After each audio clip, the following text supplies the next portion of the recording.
Titanic கப்பல்ல 65 life boat வைக்க இடம் இருந்தும் ஏன் 20 லைஃப் போட் மட்டும் வச்சிருந்தாங்க? கப்பலுக்கு முன்னாடி வர பனிப்பாறைகளை தூரத்துல இருந்தே பைனாக்குலர் ரூம் வழியா பார்க்க முடியும். அப்படிப்பட்ட பைனாக்குலர் ரூம் டைட்டானிக் கப்பல்ல பூட்டி இருந்தது ஏன்? உலகத்தில் உள்ள எல்லா சயின்டிஸ்டும் பாத்தீங்கன்னா டைட்டானிக் கப்பல்ல எந்த டேமேஜும் இல்லாம வெளியெடுக்க முடியும் அப்படின்னு சொல்லியும் கூட யுஎஸ் கவர்மெண்ட் இப்போ வரையும் டைட்டானிக்கை வெளியெடுக்காம இருக்கிறது ஏன் தெரியுமா? இந்த கேள்விக்கு உண்டான பதிலையும் டைட்டானிக் கப்பலுடைய சில மிஸ்டீரியஸான உண்மையை தான் இந்த வீடியோல பார்க்க போறோம். வீடியோ ஸ்கிப் பண்ணாம கடைசி வரையும் பாருங்க. Welcome to IR Tamil. சரியா மதியம் 12 மணி கடலுக்கு நடுவில் டிராவல் பண்ண போறோம் அப்படிங்கிற சந்தோஷத்தோட 2200 மக்கள் கப்பலில் ஏறதுக்கு ஆர்வம் அளிக்கிறாங்க.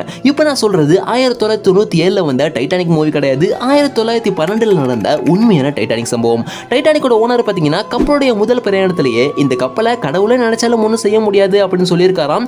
இந்த ஒரு விஷயத்தை தான் டைட்டானிக் மூவில கூட ஹீரோயின் கப்பலோட ஃபவுண்டர் கிட்ட கேட்கிற மாதிரியும் வச்சிருப்பாங்க. அவரும் பார்த்தீங்கன்னா டைட்டானிக்கோட ஸ்ட்ராங்கா சொல்ற மாதிரி அவரோட பாணியில சொல்லியிருப்பாரு. ஆனா இந்த ஒரு விஷயம் இறைவனுக்கே பிடிக்கலையா அப்படின்னு தெரியல. அவர் சொன்ன அந்த ஒரு முதல் பிரயாணத்திலேயே டைட்டானிக் முழுகிருச்சு. டைட்டானிக் கப்பல் முழுகினது ஒரு எதிர்ச்சியான செயல் அப்படின்னு நம்ம நினைச்சிட்டு இருக்கோம். ஆனா இது ஒரு திட்டமிடப்பட்ட செயல் அப்படின்னு பல ஆதாரங்களோட இன்னைக்கு உலா வந்துட்டு இருக்கு. அதுல ஒன்று தான் ஒரு பேசஞ்சர் ஷிப்புக்கு ரொம்ப முக்கியமானது அதோட லைஃப் போட். டைட்டானிக்ல பாத்தீங்கன்னா வெறும் 20 லைஃப் போட் மட்டும் இருந்ததுனால 2200 பயணிகள்ல 1500 மக்கள் பாத்தீங்கன்னா இறந்து போயிருக்காங்க. ஆனா டைட்டானிக்ல 65 லைஃப் போட் வைக்கிற அளவுக்கு இடம் இருந்திருக்கு. 65 லைஃப் போட்டும் வச்சிருந்தாங்க அப்படின்னா 2200 பயணிகள்ல 2000 மக்கள் கண்டிப்பா உயிர் பிழைச்சிருப்பாங்களாம். இதுல இருந்தே தெரிஞ்சிருக்கும் இந்த கப்பல்ல எங்கேயோ ஒரு இடத்துல தப்பு நடந்திருக்கு அப்படின்னு.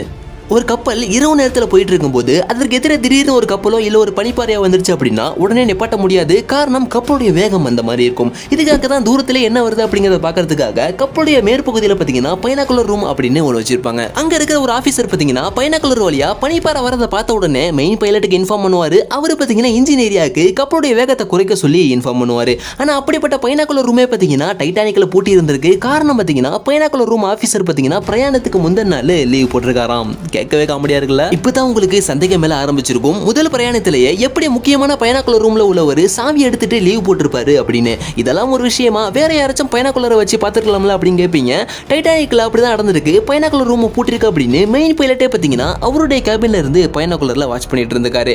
ஆனா பைனாக்குலர் ரூம்ல இருந்து பார்க்குற மாதிரி வராது. இவர் பார்க்கும்பொழுது பனிப்பாறை கிட்ட வந்தோன்னு தான் தெரியும். அதுக்கப்புறம் கப்பலுடைய வேகத்தை குறைக்கிறது ரொம்ப கஷ்டம். இந்த எல்லா விஷயத்தையுமே உறுதிப்படுத்துற மாதிரி இப்போ ரீசெண்டா டைட்டானிக்கோட 3D பிக்சரை வெளியிட்டிருக்காங்க. இதெல்லாம் சரிதான். இந்த அளவுக்கு எதிர்பார்ப்புள்ள ஒரு கப்பலை இப்போ வரையும் யூஎஸ் கவர்மெண்ட் வெளியெடுக்காம இருக்கிறதுக்கு உண்டான காரணம் என்ன?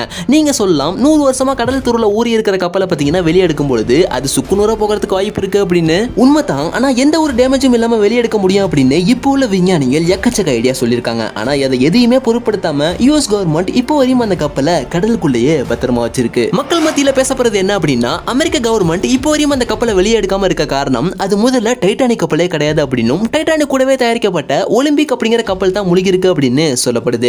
எதனால அப்படின்னா டைட்டானிக் கப்பலும் ஒலிம்பிக் கப்பலும் கிட்டத்தட்ட பார்க்கிறதுக்கு ஒரே மாதிரி தான் இருக்குமா. இது என்னவோ இன்னொரு முக்கியமான விஷயம் என்ன அப்படின்னா அந்த கப்பல் முழுகும் பொழுது டைட்டானிக் மூவில கூட காமிச்சிருப்பாங்க. அந்த கப்பல்ல பயணிச்ச ஏழை மக்களை விட செல்வந்தர்களுக்கு தான் அதிக முக்கியத்துவம் கொடுத்து அவங்கள முதல் லைஃப் போட்ல இறக்கி விட்டுருப்பாங்க. பயணிகள் ஒரு பக்கம் போட்டி இறங்க கப்பலுடைய அடிப்பகுதியான இன்ஜின் ஏரியால பாத்தீங்கன்னா வேலை பார்த்த 30 பணியாட்கள் பாத்தீங்கன்னா மக்கள் மேல் நிம்மதியா தூங்கிட்டு இருந்த போது கூட கீழ் நெருப்புல இருந்து வேலை பார்த்தவங்க. அப்படிப்பட்ட பணியாட்கள் கப்பலுக்குள்ள முதல்ல அவங்க இருந்த இன்ஜின் ஏரியால முதல்ல தண்ணி வந்ததுனால தான் அவங்க யாராலையும் மேல வர முடியாம கீழேயே முழுகி போயிருக்காங்க. இது மட்டும் இல்லாம கப்பல்ல டிராவல் பண்ண 2200 பயணிகள்ல பாத்தீங்கன்னா 700 பயணிகள் மட்டும் தான் உயிர் பிழைச்சிருக்காங்க. அதுலயும் பாத்தீங்கன்னா முக்கால்வாசி பேர் செல்வந்தர்கள். மீதி 1500 பயணிகள் பாத்தீங்கன்னா லோ கிளாஸ்ல டிக்கெட் எடுத்து ஆசையா டிராவல் பண்ண வந்த ஏழை மக்கள் அப்படின்னு சொல்லப்படுது. உண்மையான டைட்டானிக் ஷிப்ல நடந்த நிறைய உண்மைகள் பாத்தீங்கன்னா டைட்டானிக் மூவில சொல்லப்படவே இல்லையாம். எஜிப்த் மம்மியோட மர்ம மாதிரி உள்ள டைட்டானிக் ஷிப்போட மிஸ்டீரியஸான உண்மைகள் பாத்தீங்கன்னா இன்னும் எக்கச்சக்கமா இருக்கு. அது எல்லாத்தையுமே பாத்தீங்கன்னா பாட்டு வீடியோல பார்ப்போம். இந்த வீடியோ பத்தி உங்களுடைய கருத்து என்ன அப்படின்னு மறக்காம கமெண்ட்ல சொல்லுங்க. இந்த வீடியோ பிடிச்சா லைக் பண்ணி நம்ம சேனலுக்கு மறக்காம சப்ஸ்கிரைப் பண்ணிருங்க. See you, bye bye.